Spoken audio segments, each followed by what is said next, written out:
Chapter 782, Saturday Night. On Saturday morning, Klein, who was wearing pajamas, rubbed his head and got out of bed.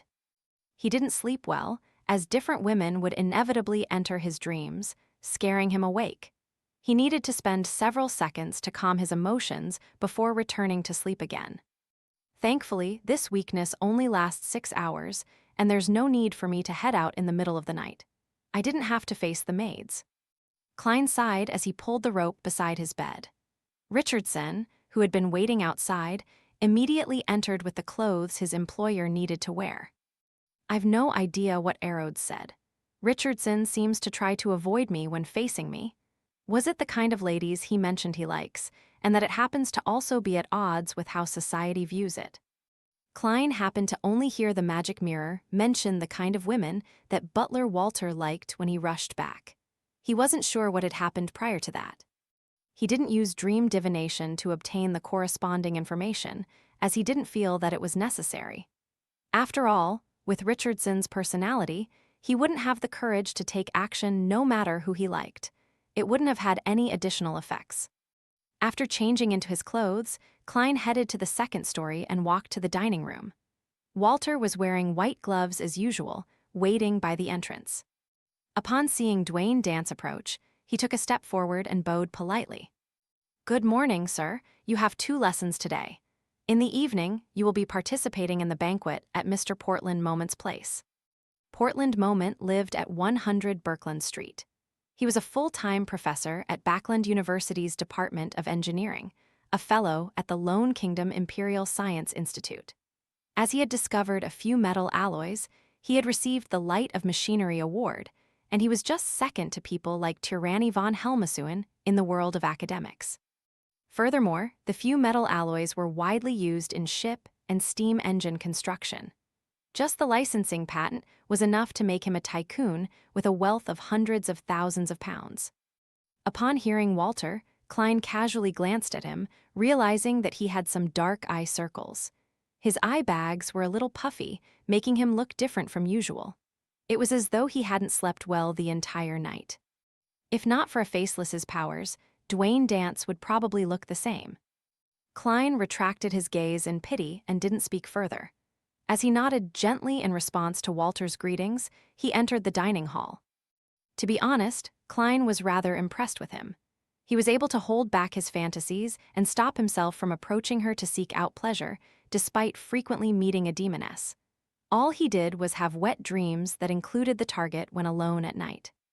One had to know that a demoness, especially one who was in the midst of or having passed the pleasure sequence, had a charm that far exceeded a beyonder's effects towards males. Every action was filled with a charm that made any men who came close to them feel intoxicated and lost. It was like consuming opioids and gradually developing into something more serious, to the point of not being able to extricate oneself from the pleasure given by a demoness. Perhaps only gay men could effectively resist such charms. Of course, Klein suspected that gay men were not immune to it either. This was because one's mind and hormones would be affected, creating changes that originally didn't exist. Furthermore, a large number of demonesses were men to begin with. This lowered one's psychological resistance. And precisely because of this, even though he was a Sequence 5 Beyonder, Klein had to constantly maintain a high-strung state when facing demonesses like Trissy and Tracy. He was afraid that any mishap might cause him to be charmed. Even he wasn't immune to such effects, much less an ordinary person like Butler Walter. This wasn't something that willpower alone could resist. Although perhaps being a result of Prince Edisac's death or her own advancement, Trissy was clearly able to reign in her charms. Walter is only an ordinary person.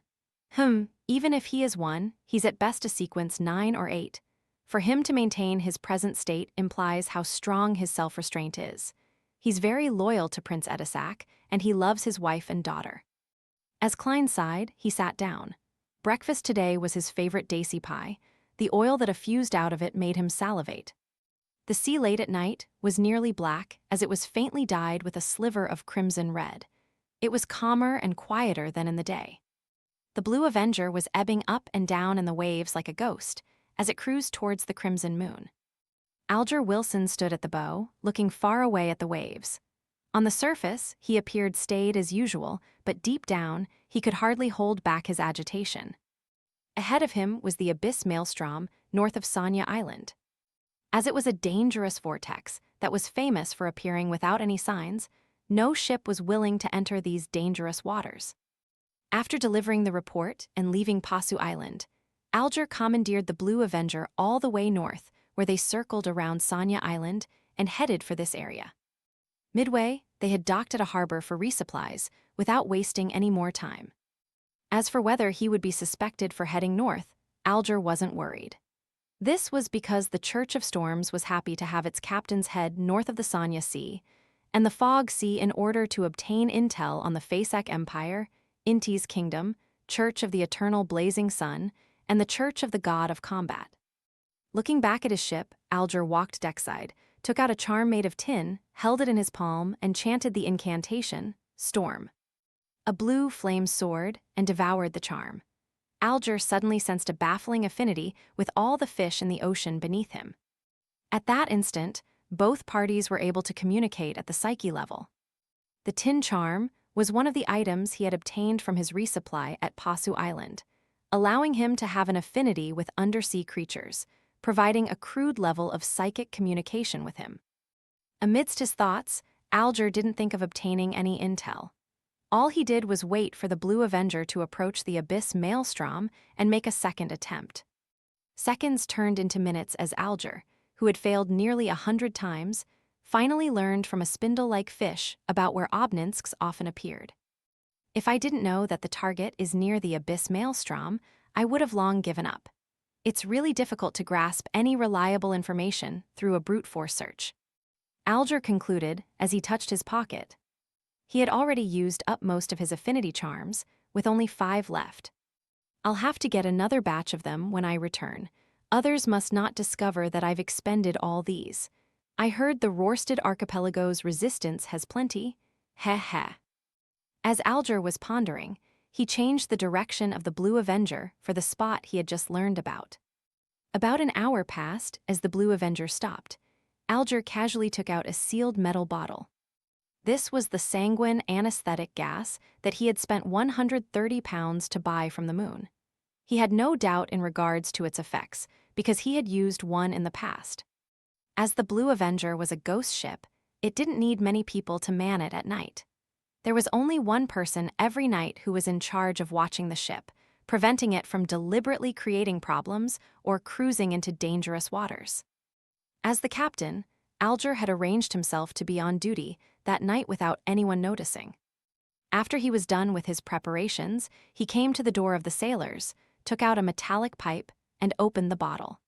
He released the gas into each room without even sparing the storeroom, which stored all kinds of sundry. It was in case certain members of the crew were playing cards in there instead of sleeping. After doing all of this, Alger, who wasn't in a rush to concoct the potion, brought the ingredients with him, changing into a diving suit that was made of shark skin. He leaped from the starboard and into the water without causing any splashes. Under the dark and calm waters, Alger's eyes gradually turned dark blue, allowing him to see his surroundings clearly. He breathed in the air within the water comfortably as he arrived in a pitch-black deep sea. Then, he used the affinity charm once again to communicate with the surrounding fish that were of different shapes and sizes. With the advice from the kind fish, Alger identified his bearings and swam as he asked, finally arriving at what seemed like an underwater volcano. The fish actually didn't know that an Obninsk stayed here. They only knew that their own kind and a number of top deep-sea hunters often disappeared in the vicinity.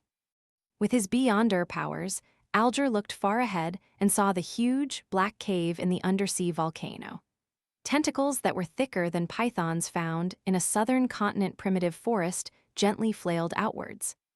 The huge suckers and patterned skin, as well as the cave that was several times the size of the Blue Avenger, left Alger apprehensive as he didn't dare approach.